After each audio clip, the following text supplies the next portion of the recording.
Saya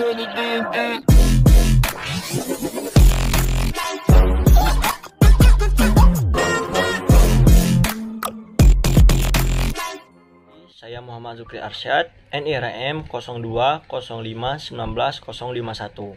Pada kesempatan kali ini, kita akan membahas sedikit tentang perangkat uji tanah sawah atau PUTS. Nah, sebelum kita membahas lebih jauh tentang PUTS tadi, alangkah lebih baiknya kita mengetahui terlebih dahulu. Kira-kira apa sih PUTS itu? PUTS atau singkatan dari perangkat uji tanah sawah merupakan suatu set alat dan bahan kimia yang digunakan untuk menganalisis kadar hara tanah sawah yang dapat digunakan di lapangan dengan relatif cepat, mudah, murah, dan cukup akurat. Nah, PUTS ini dirancang untuk mengukur kadar N, P, K, dan juga pH tanah pada tanah sawah. Hasil pengukuran kadar hara N, P, dan juga K tanah dengan PUTS dikategorikan menjadi 3 kelas status hara yang mengacu pada hasil penelitian uji tanah, yaitu ada status rendah atau R, status sedang atau S, dan juga status tinggi atau T. PUTS ini merupakan penyederhanaan dari pekerjaan analisa tanah di laboratorium yang didasarkan pada hasil penelitian uji tanah. Nah, kira-kira apa sih perbedaan dari PUTS dan juga analisa rutin di laboratorium? Nah, yang pertama itu PUTS prosedurnya relatif cepat, sedangkan untuk analisa laboratorium itu prosesnya harus melewati prosedur yang cukup lama. Kemudian PUTS hanya mengekstrak bentuk hara yang tersedia, sedangkan laboratorium mengekstrak berbagai bentuk hara. Selanjutnya pada PUTS bahan kimia asam atau basa atau garam lemah, sedangkan pada analisa laboratorium berbagai jenis bahan kimia asam atau basa itu kuat. Selanjutnya pada PUTS dilakukan pengukuran secara kolorimetri atau warna, sedangkan pada analisa laboratorium pengukuran digunakan dengan menggunakan alat canggih seperti AAS, MPAS, ICP, dan juga spektro.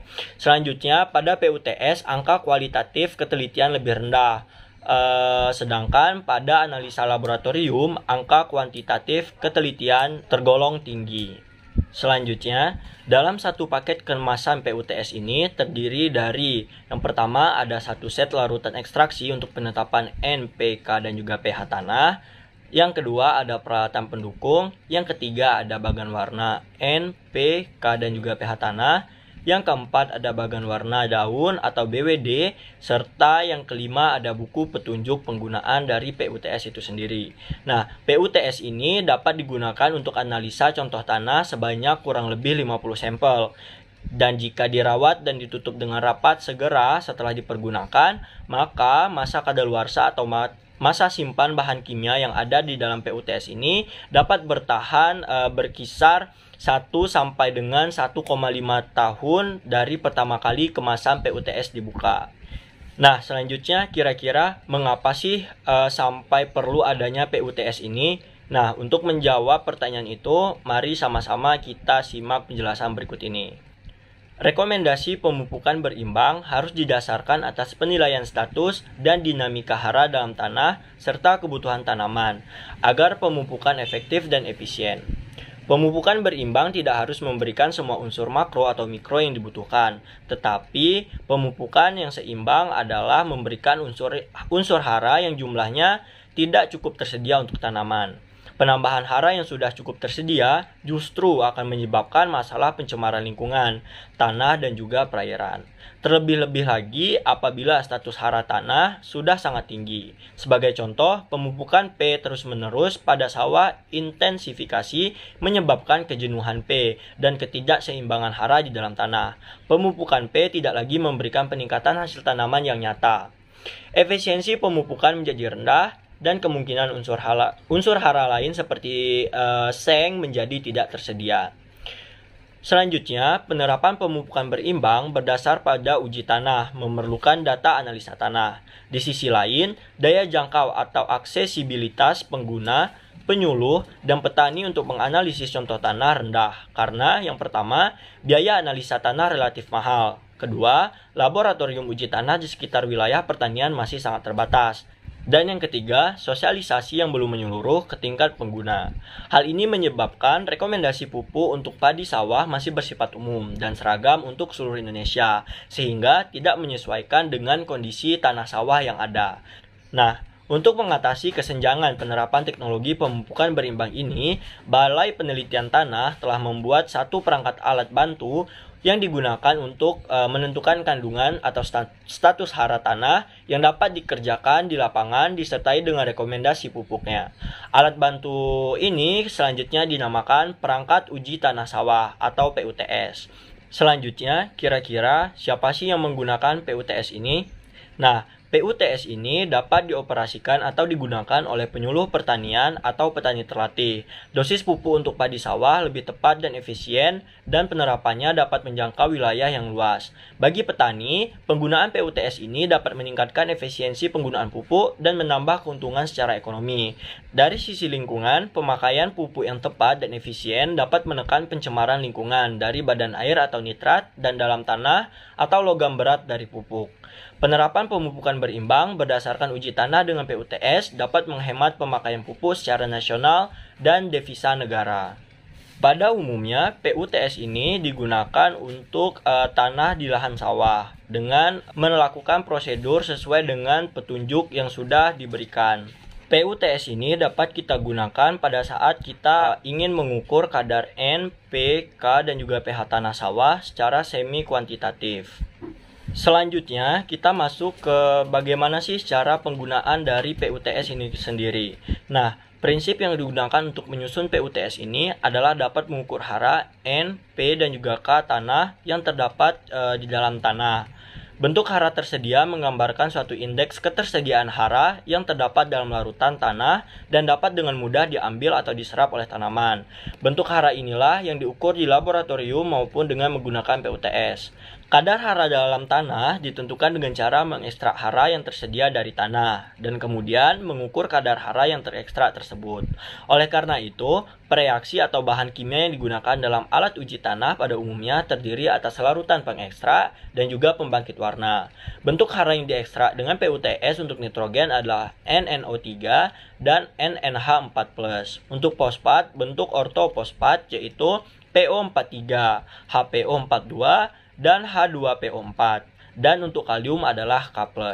PUTS ini telah diuji dengan menggunakan contoh tanah mineral dari lahan sawah yang mempunyai sifat dan karakteristik kandungan P dan K serta pH tanah yang bervariasi dari rendah hingga ke tinggi. Uji validasi PUTS ini juga telah dilaksanakan pada tanah inseptisol, ultisol, entisol, dan vertisol yang tersebar di 146 lokasi lahan sawah di Pulau Jawa. Namun demikian, untuk lebih memantapkan hasil penetapan atau pengukuran NPK dan juga pH tanah serta rekomendasinya pada jenis tanah yang lebih beragam, pada tahun 2005 tetap akan dilakukan pengujian atau validasi dari PUTS ini sendiri. Selanjutnya, kita masuk ke cara penetapan N tanah. Yang pertama, ambil 0, gram contoh tanah atau 0,5 mili. Selanjutnya dimasukkan ke dalam tabung reaksi. Kemudian ditambah 2 mili N1 dan diaduk sampai homogen.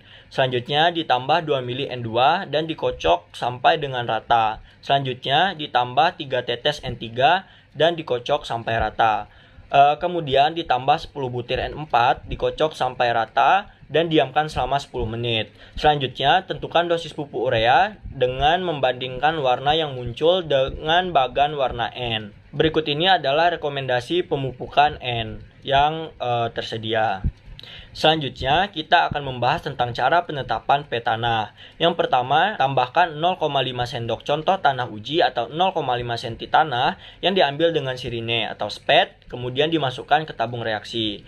Selanjutnya, tambahkan 3 mili per reaksi P1 dan diaduk sampai rata dengan menggunakan pengaduk kaca. Kemudian, tambahkan 5 sampai dengan 10 butir atau seujung spatula per reaksi P2 dan dikocok selama 1 menit dan diamkan selama 10 menit. Selanjutnya, bandingkan warna biru yang muncul dari larutan jernih di atas permukaan tanah dengan menggunakan bagan warna P tanah. Ini merupakan rekomendasi pupuk fosfat pada tanah berstatus P. Selanjutnya, kita akan membahas tentang cara penetapan K tanah. Yang pertama adalah ambil 0,5 sendok tanah uji atau 0,5 cm tanah yang diambil dengan menggunakan sirinye atau spet, dimasukkan ke dalam tabung reaksi sebanyak 2 ml per reaksi K1. Kemudian diaduk dengan pengaduk kaca sampai rata. Selanjutnya, tambahkan 1 tetes reaksi K2 dan dikocok selama 1 menit dengan cara digoyang-goyangkan. Kemudian, tambahkan 1 tetes reaksi K3 dan dikocok sampai merata. Diamkan selama 10 menit dan selanjutnya bandingkan warna kuning yang muncul pada larutan jernih di atas permukaan tanah dengan bagan warna K tanah. Berikut ini merupakan rekomendasi pupuk kalium atau K pada tanah berstatus K. Selanjutnya, kita masuk ke cara penetapan pH tanah. Yang pertama, ambil 0,5 sendok tanah uji atau 0,5 cm tanah yang diambil dengan menggunakan sirinye atau spet yang dimasukkan ke dalam tabung reaksi. Kemudian, tambahkan 4 ml per reaksi pH 1 dan diaduk dengan menggunakan pengaduk kaca sampai rata.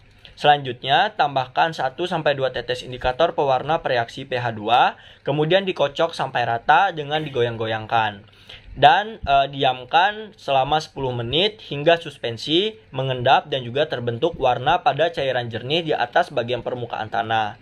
Yang terakhir, bandingkan warna yang muncul dengan bagan warna pH tanah. Ini merupakan rekomendasi pengelolaan tanah sesuai dengan pH yang dihasilkan. Baik, selanjutnya kita akan sedikit membahas tentang manfaat dari penggunaan PUTS. Secara umum, PUTS ini dapat digunakan untuk penilaian status kesuburan tanah sawah secara cepat. Tanah sawah yang mempunyai kandungan hara N, P, dan K tinggi dinyatakan sebagai tanah-tanah sawah yang subur, sehingga upaya pelestarian produktivitas lahannya sedikit lebih ringan dibandingkan tanah-tanah sawah yang berstatus hara rendah. Manfaat secara khusus adalah pemberian rekomendasi pupuk N, P, dan juga K untuk padi sawah dapat lebih tepat dan efisien, sehingga diperoleh penghematan pupuk dari adanya penggunaan PUTS ini. Jumlah pupuk yang diberikan pun untuk masing-masing kelas status hara tanah berbeda sesuai dengan kebutuhan tanaman dan sesuai dengan hasil pengujian yang telah kita lakukan dengan menggunakan PUTS. Baik, mungkin untuk saat ini hanya itu yang dapat saya sampaikan. Lebih dan kurangnya saya mohon maaf. Semoga apa yang telah disampaikan dapat bermanfaat bagi kita semua. Akhirul kata, wassalamualaikum warahmatullahi wabarakatuh. Terima kasih.